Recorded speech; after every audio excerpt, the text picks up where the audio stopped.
तो उसके लिए हमें क्या होता है कि जैसे जो छोटे बच्चे होते हैं, जितने भी बच्चों को इस लाइब्रेरी के अंदर पढ़ना होता है, हम उनको इस गांव की मुहिम से जोड़ते हैं कि आपको अपने गांव के पुस्तकालय जो आपके बड़े भाई या चाचा ताऊ बना के दे रहे हैं, तो आप अपनी लाइब्रेरी के लिए श्रमदान तो दे सकते हैं, क्योंकि जो छोटे बच्चे होते हैं ज़रूरी नहीं कि उनके पास पैसे हों, लेकिन जब बड़े हमारे गांव के जो बुजुर्ग होते हैं या फिर युवा होते हैं, वो उसमें फाइनेंशियली हेल्प करते हैं, तो जो ये बच्चे होते हैं तो उनसे हम श्रमदान लेते हैं सर, जिससे कि जब ये लाइब्रेरी बन जाए तो उनके एक इमोशंस इससे अटैच हो जाए। क्योंकि आपको पता है सर, जैसे अगर आप अपने घर की सफाई करते हैं तो आप उसका ध्यान भी रखते हैं, फिर अगर कोई इसमें गंदे पैर से ना आ जाए, तो आप अपने पेड़ को जब बचा के रखते हैं तो आप उसे जानवर से भी बचा के रखते हैं। तो इसी तरीके से हम बच्चों को इससे जोड़ते हैं, श्रमदान कराते हैं, बच्चों को सपोर्ट कराते हैं कि देखिए बेटा ये हेल्प कराइए, ये हेल्प कराइए।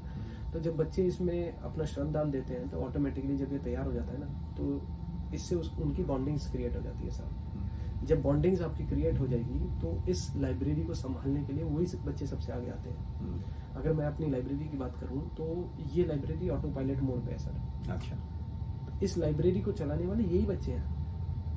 अब हमें यहाँ बैठने की हमेशा जरूरत नहीं है, हमें ये टेंशन लेने की जरूरत नहीं है कि इस लाइब्रेरी को खोलेगा कौन, इस लाइब्रेरी को रात को बंद कौन करेगा। ये जिम्मेदारी इन्हीं बच्चों की है।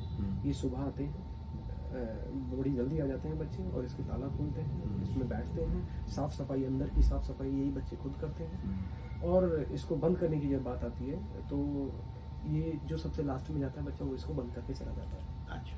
तो ये इनके अंदर, बच्चों के अंदर रिस्पॉन्सिबिलिटी आ रही है और एक दूसरे के साथ प्रेम आ रहा है। प्रेम किस तरीके से आ रहा है कि जब आप सारे बच्चे एक साथ बैठकर पढ़ेंगे और किसी बच्चे को अगर कोई डाउट्स होता है तो सारे सपोर्ट करते हैं, ये पूछते भी हैं भैया बताइए।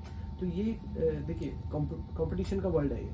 आप देखते हैं कि हर किसी के अंदर दौड़ लगी हुई है आगे निकलने की, है ना। तो जब रेस लगी हुई है दौड़ने की, आगे निकलने की, तो लेकिन जब लाइब्रेरी में बैठ के पढ़ते हैं ना, तो यहाँ पे ठहराव आता है, शांत। आप देख रहे हैं कितना शांत माहौल है यहाँ पर, है ना। तो ये अध्ययन केंद्र है।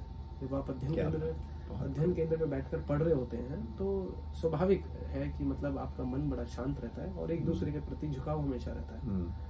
तो ये यहाँ पर शुरुआत है। बच्चे एक दूसरे के प्रति प्रेम मानते हैं, एक दूसरे के प्रति रिस्पेक्ट मानते हैं, एक दूसरे की मदद करते हैं सर।